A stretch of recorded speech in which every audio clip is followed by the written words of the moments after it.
everyone. This is Kickback's first ever podcast. Very exciting. So I'm joined today by dramaturg and producer Kirsten Ellis, writer, editor and co-founder Oliver Wimbush, and director and co-founder Emma Large. Hello guys. It's great to have us all here together to talk. How is everyone? First off, are we all doing good? Yeah. Doing great. I think not bad. we're just a little bit tired and a little bit exhausted. Yes. But aside from that, I think we're doing all right. It's like preterm fatigue. Yeah, feeling it, definitely 100%. So today, in light of the tough past 2 years we've all experienced, we're going to be focusing on theatre in the age of COVID-19. So obviously it's had its challenges, its ups and downs, and it's kind of forced us creatives to think outside the box, especially with like the West End and like productions and stuff having to be shut down and moved online. So on the topic of facing these challenges, my first question is, how have you all managed to stay creative and inspired during this pandemic? Whoever wants to take that. I just took up a new hobby. That's kind of where my output went. I remember when everything shut down, like I was in the middle of a show and I'd got like 2 shows on the horizon and then everything shut down. And so I was left a little bit like, but in a very sort of nerdy way, at that point I started taking up D&D. And so but basically it's the same sort of skills that you need, you know, as a director or as someone you know, as a creative and that sort of thing. And so that was sort of where my output got shifted to. So I kind of maintained, you know, my craft through that side of things. And then as things have opened back up again, like I think it's really helped in an odd way, you know, like it's transferable skills, man. But that's where all of my energy went. Wow, you're so good at D&D as well. When we did that session, you are on fire. I can definitely see that. Like, help you out. It's sick. All right, Kirsten, how are you? I'm good. Yeah. How did I stay creative in lockdown?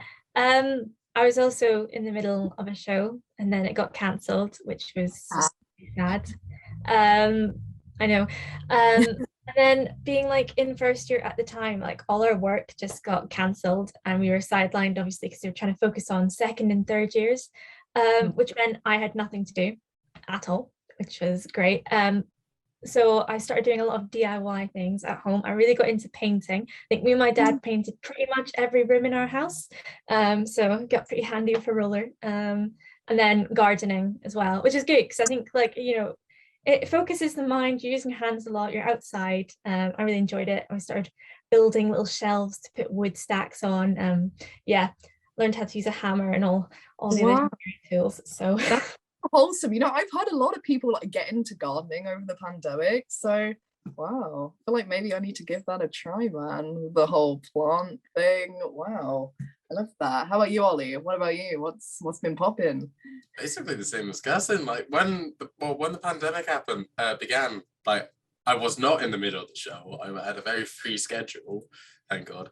And I got really into woodworking at first, and I was like modifying a lot of things at first, just sort of like shelving units, and then I started building my own shelving units and like ottomans and boxes and all these things and just putting them around the house. And you know, I was doing it like pretty terribly, but like in my own sort of like chaotic way. So like I ended up breaking like a few like saw blades on like the electronic saw, and it's like, okay, I'm glad this thing didn't fly into my eye this time, let's keep going. And then having the same reaction every single time as, gee whiz, I'm glad this didn't fly into my eye this time, let's do it again. Because apparently I don't learn from my mistakes. But yeah, I got really into sort of gardening as well, but like less the sort of plants sort of maintenance and looking after things, because I'm terrible at that, and more just sort of landscaping. So like we kind of redid our garden, and I think I ended up putting in about 2 ponds and sort of just general lugging things around, putting this here and changing this here. Built like a few sort of like dirt mounds and walls and things like that. what helped my parents like we put in some hedgehog houses and bird feeders, and so like it's gone from like a pretty like basic garden to like this weird sort of little nature retreat thing. Yeah. Sounds like a makeover. Bloody hell. All It's quite right. something. It sounds like something you do on Sims. You know, when you like add like a little pond here, some fishing, like some plants in here. Wow, that's pretty cool. Sims in real life. Well, wow, that sounds great. Like you guys have all found different ways to stay creative. Like, who would you say have been your biggest creative inspirations over this period? To be doing these things, or just theatre in general, because obviously it's been a time where feeling sad is like obviously quite like a big thing. Like it's easy to get depressed, I think, in like such tough times. So how have you like, who have you guys like really kind of looked up to during this like tough time? Anyone in particular? Thinking. Like Miranda Hart did a good job at keeping people engaged. Oh yeah, you know, no, I agree with that. Yeah, I like ended up watching Miranda again because it's really funny, but she just put loads of stuff out on her social media and did like quizzes and things for people and had like inspiring quotes, and she's like a really funny, outgoing person. I think that was kind of what was needed, but also like down to earth and realistic about feelings and things, which I think sometimes you need. Like nobody wants to be told that everything's fine when it's not. So yeah. Wow, sick. Yeah, I think a lot of the stuff I was watching sort of at the time and like kind of digesting was kind of, it was less about using the sort of conditions like the pandemic situation to like an advantage creatively, and it was more like, okay, what are the stuff I can do my research on now so that when things open up again I can like jump straight into live things. So like I know I got really into a lot of the Robert Wilson stuff. So like a lot of like, very extreme kind of physical work and like garish lights and a lot of expressionism and sort of the most like amazing set designs and costume designs and makeup designs and all that stuff. That was the thing I got really into for a while. But yeah, that and like a lot of kind of YouTube content creators who were doing sort of very high quality crowd-funded like pieces. Like a lot of documentary series and stuff like that with sort of just very strong, very good production value, and also because it was crowd-funded, you know, a lot more kind of creative freedom and a lot more sort of less pressure through like sponsorships or business or advertising. Oh, sick. How about you, Emma? The one thing I really remember being kind of inspired by was Taika Waititi on YouTube, and he got like a bunch of people together to read through James and the Giant Peach.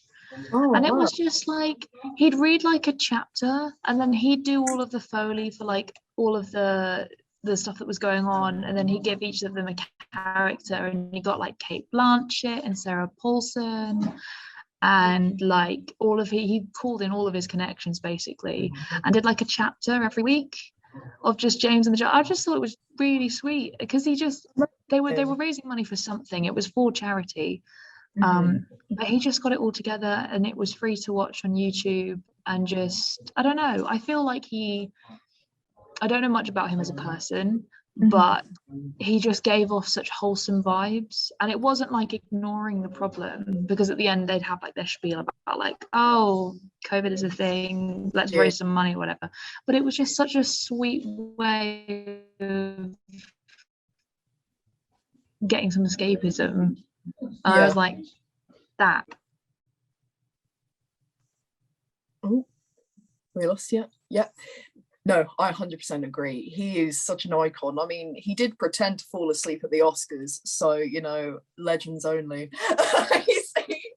He is a bit iconic. But talking about productions, because you guys are kind of talking about that, did you watch any kind of amazing pieces of theatre, or, I don't know, any like TV shows or any productions like that on Zoom that kind of really inspired you, or you just thought, wow, amazing? Kind of like, you know, an example like Staged, David Tennant, Michael Sheen, that was like a pandemic type thing, wasn't it, being on Zoom? Anything like that kind of you loved?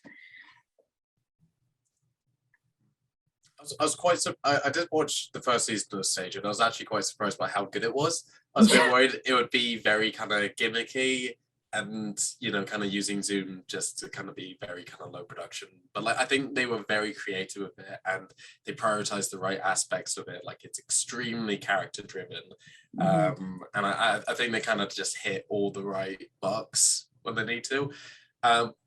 In terms of like pieces of art and sort of experiences and stuff like that, I think I've kind of been mainly sort of focusing on video games more than anything.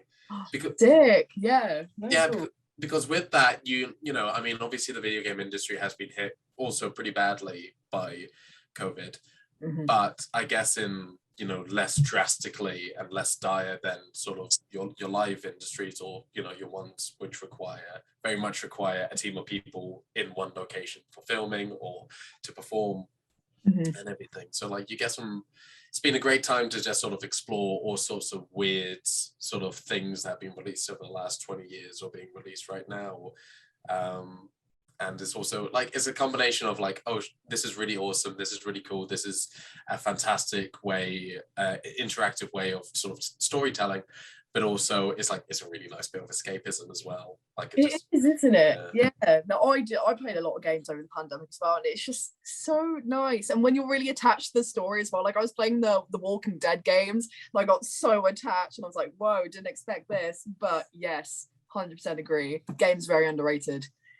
100% during the pandemic. Kirsten, what about you? What has kept you inspired? Like, what have you been watching?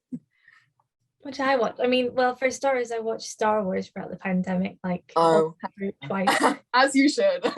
Yeah. But yeah, no, I really enjoyed watching Staged as well. Actually, it's funny that you'd mentioned that. Actually, yeah. I mean, I think it was like the first episode, and they brought like Samuel L. Jackson in, and like the cameos in it were just really good. But I think for me also, just kind of like literally just having that kind of laptop box thing was quite inspiring, especially when it came to like doing our project, I guess, for theatre praxis, which we don't really talk about, but just being able to have like that laptop and thinking about like, being back and being forward and stuff. So yeah, I watched that. And then a lot of the things that kind of came out free on National Theatre as well. Like Midsummer Night's Dream. So that was good. And I also managed to find Fleabag's the monologue on stage, which was brilliant. So yeah. Amazing. Oh, you kept busy. Right, Emma, what about you?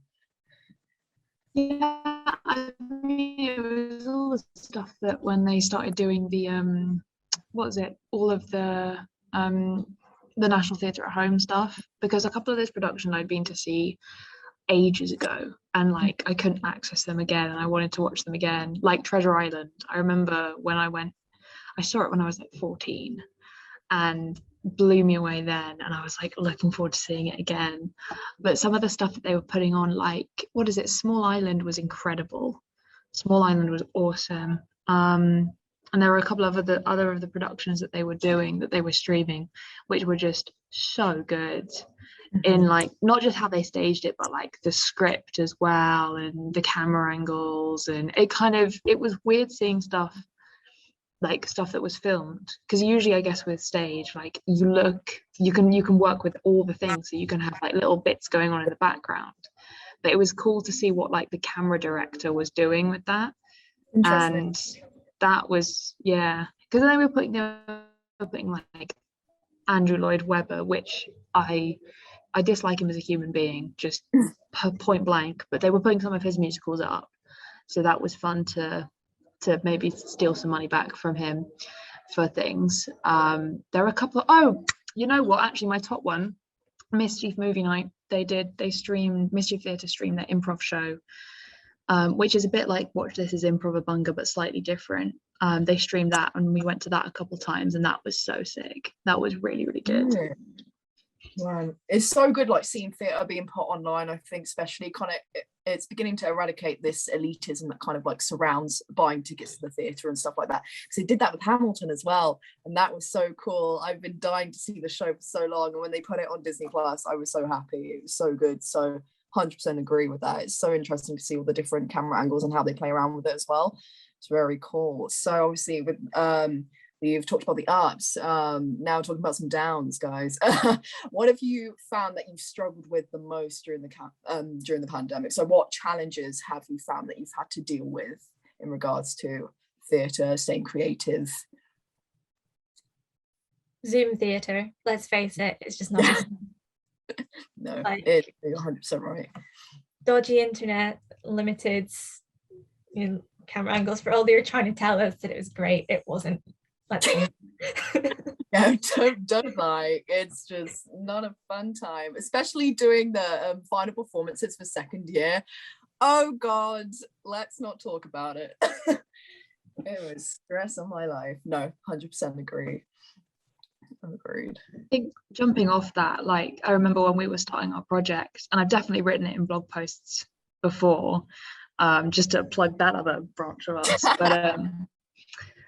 but I found it really hard being a director and very much a theatrical director. I thought it would be fairly easy to switch over. You're like, I mean, you've got the same box to work with, right? Usually you've got the same box to work. No. And so when we were starting that project, I went in being like, yeah, I'm going to direct this. Or like when I was thinking about projects, like I'll direct it. And then we get like 2 rehearsals in and I'm like, I hate this. I don't know what I'm doing. I feel so out of my depth. And it was just that, it was like as if a rug had kind of come out underneath my feet. So everything I thought I knew and everything that I've sort of practiced since I started directing stuff was just completely gone off the table.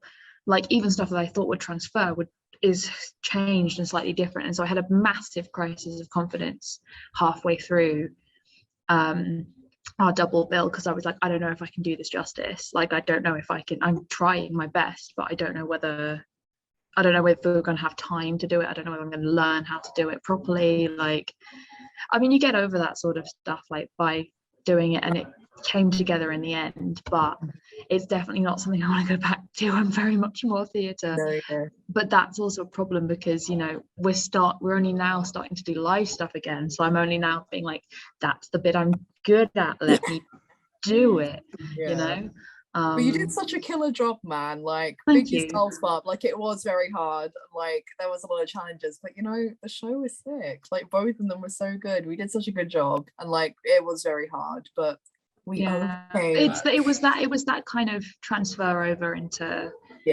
the sort of filmed medium that I found the hardest, because like, especially when like we were doing like projects for class, right, on Zoom, and our teacher was saying, oh, you want to use like mise en scène, you want to use this. It's like, we're a drama class, not a film class, and if you want us to be a film class, teachers film things, but that's not the degree we've signed. It was a weird sort of all over the place. head round thing that confused me and frustrated me.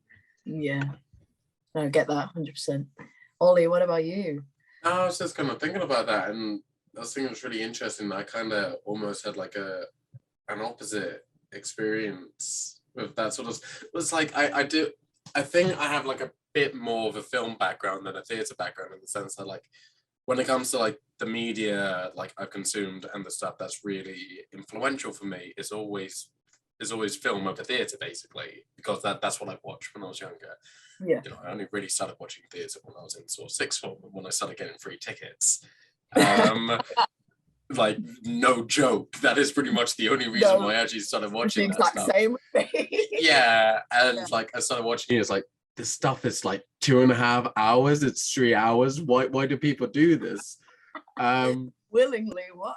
Honestly, so it's like I think when kind of designing things or thinking about things, I have a bit more of a sort of I take a bit more of like a kind of cinematic perspective than a theatre one necessarily. And I've got a few years experience in media studies and all that, and so I've already like studied all that kind of the basic film things.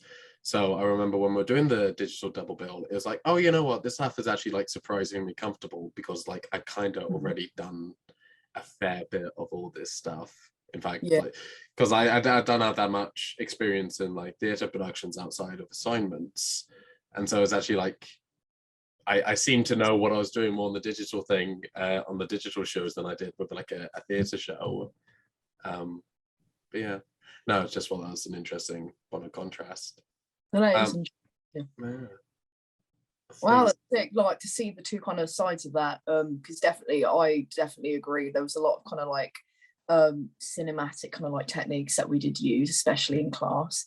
And it's funny how that kind of like overlaps over, but it is hard to get used to if that's not what you're used to. But speaking of, obviously Kickback came around during the pandemic. That was a thing that was born and birthed into the world. So how did the idea of Kickback kind of come around in the pandemic, and what was the process like in creating it and piecing things together? It's quite a loaded question. I don't, because I feel like we did.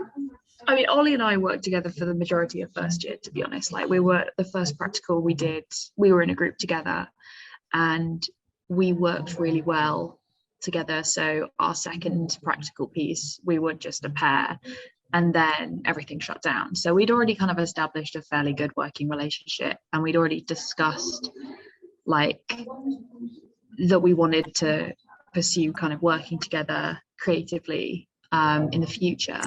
And then I don't know who brought it up first. I think, well, I mean, we had that sort of project during the summer of 2020 where Intrusive Thoughts, where we were developing that and like expanding that and like working on that. And then it didn't just like fall through, but more just kind of petered out when we, you know, had other commitments and stuff like that in second year. I think it was around that sort of January time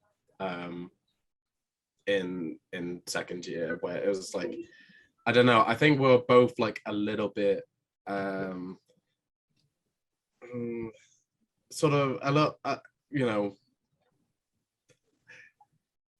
what's the word I'm trying to think, disillusioned by a lot of the sort of opportunities going around at the time, and a lot of the sort of structures and how people have been dealing with the pandemic, and how theatre wise, and how, you know, what kind of things were going on at the time. And so I remember we were just on a phone call and it was just like, you know what, let's just do something ourselves and see how that goes. That was it, because we were talking about this kind of stuff that was going on, and like, you know, what artists were doing at the time, and I was getting really frustrated, and then you just went, oh, we could try something ourselves. And I think it started out as a little bit of a, not like a half joke, it was always like a half joke at the beginning, I think, where we were like, yeah, we'll just do this. And then it got to like January, and we were like, well, can we still do this? And then we talked about it all the way through, and then by March we'd got a team and a logo and a I name. love that though. You guys were kind of like, fine, we'll do it ourselves, and then it was formed out of spite, like as like much as like all good things. But I think at that point, because we'd both been in kind of guild drama communities in the University of Birmingham, which we're all kind of members of as core team, and you know, it's a great space as well. But I think we kind of built ourselves up as artists over our first year and like into lockdown, and we just wanted to make our own space rather than fitting into one of the societies. And so we just were like, well, we can now. Let's try this. It's like, we've got nothing but time, so you know, what do we have to lose? No, you're absolutely right. But also talking about that, because obviously you did the online productions of A Phone Call Cataclysmic. Do you think there will be any more Zoom productions in the future at all on your radar? Or are you like, nope, never again, no thanks, theatre in person, please? We will definitely be doing more digital productions. I think that like with Zoom production, I mean, like we call like a phone call a Zoom production, but it wasn't filmed on Zoom, it was rehearsed on Zoom, but it was filmed using cameras. Yeah, that's true. So no, I mean, maybe there's just like a little bit too much stigma around like the phrase Zoom production. But yeah, I think digital is not something we want to cast away yet. I think, you know, digital productions are always going to be more accessible than live productions, and they're also going to be a bit cheaper and a bit easier to create.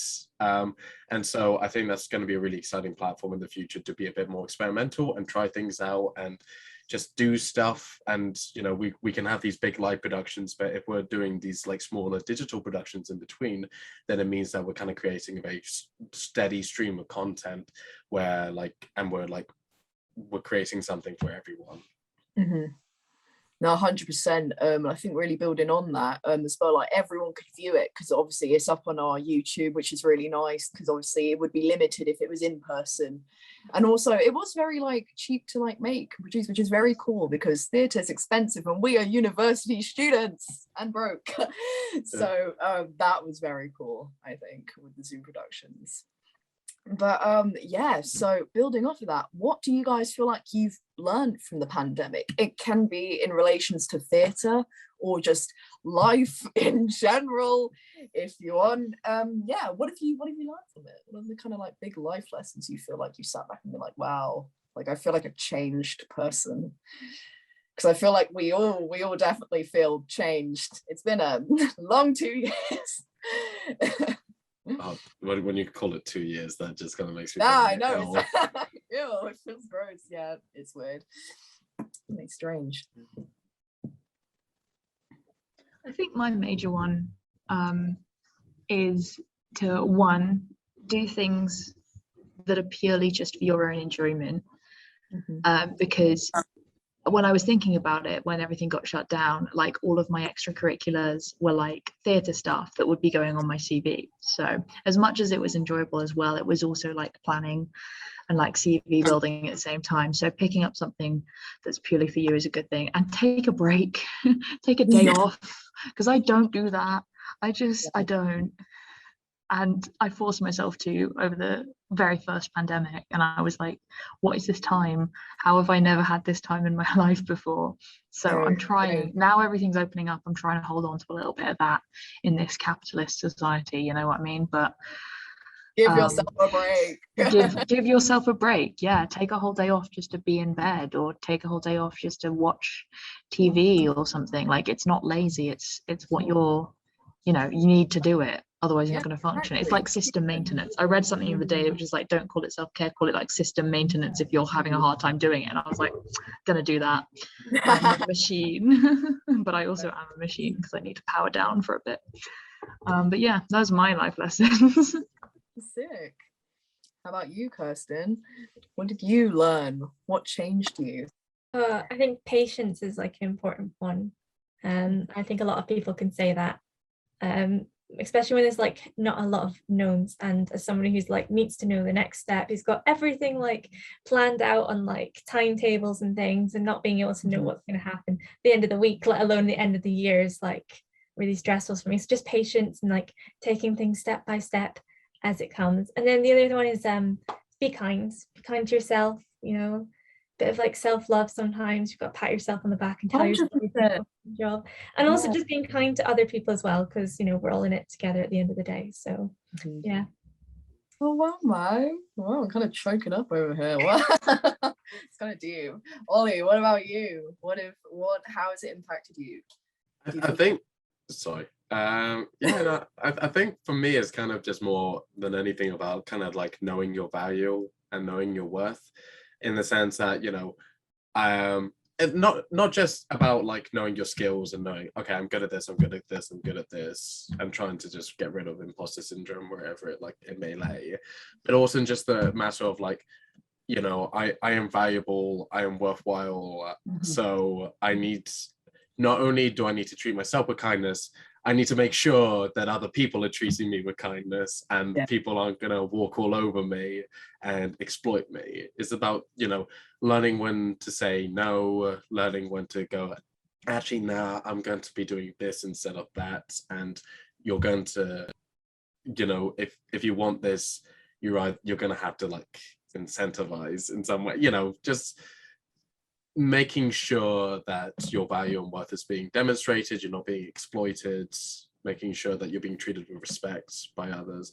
And also, you know, just in general, kind of, if you want to do something, just kind of do it. So like, you know, with this theatre company, it was a matter of like, we have the time, we have the skills, we have the value and the worth. We have no reason not to be doing this right now.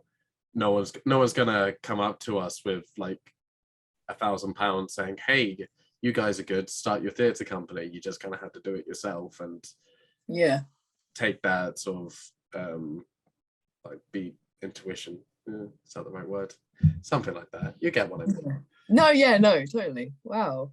No, and I mean, look at us now. We're here like a year on. That's crazy how time flies, 100%. But wow, no, it's great to see how like this pandemic has like changed us all as people, because I feel like we're definitely not the same people as we were as when we entered it. Like coming out the other end, it's crazy. I feel like I've aged like a billion years. It's very strange and lots has happened. So, but I'm glad we're all doing good. We're not on the verge of breakdown yet. So that's always a positive. But yeah, it was so great talking to you guys. Do you have any kind of last words of wisdom that you want to put out into the world?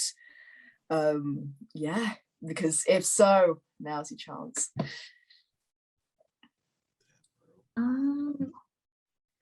No, I guess from just, you know, how we set up our company and everything, like if you put your mind to it and I don't know, you make a Google Drive, anything can happen, man. Like anything can happen.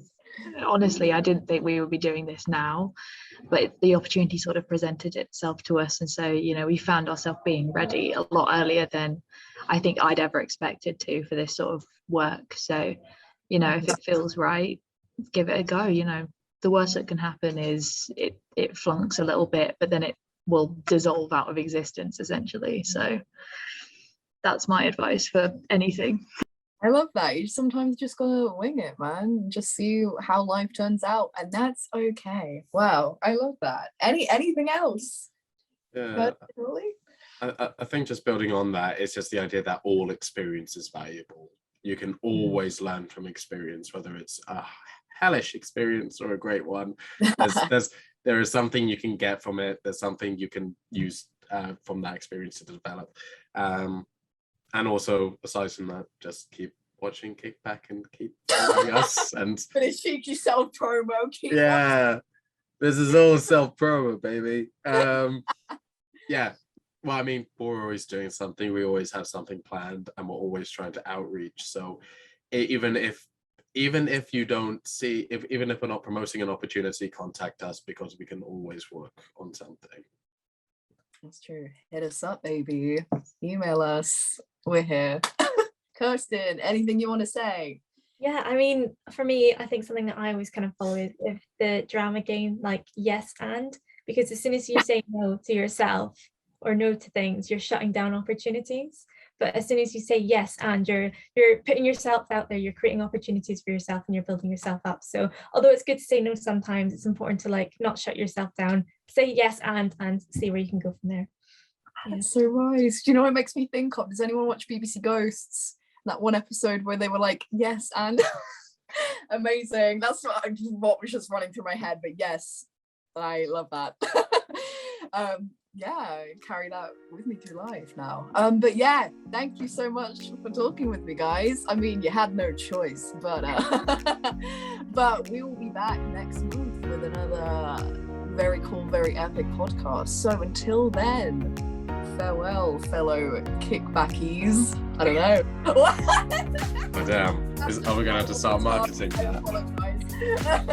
That's going on the merch when we start releasing that. No. That was an accident, I swear. It's gonna stick now. That was an accident, I swear. It's the new tagline of Kickback. It's the list.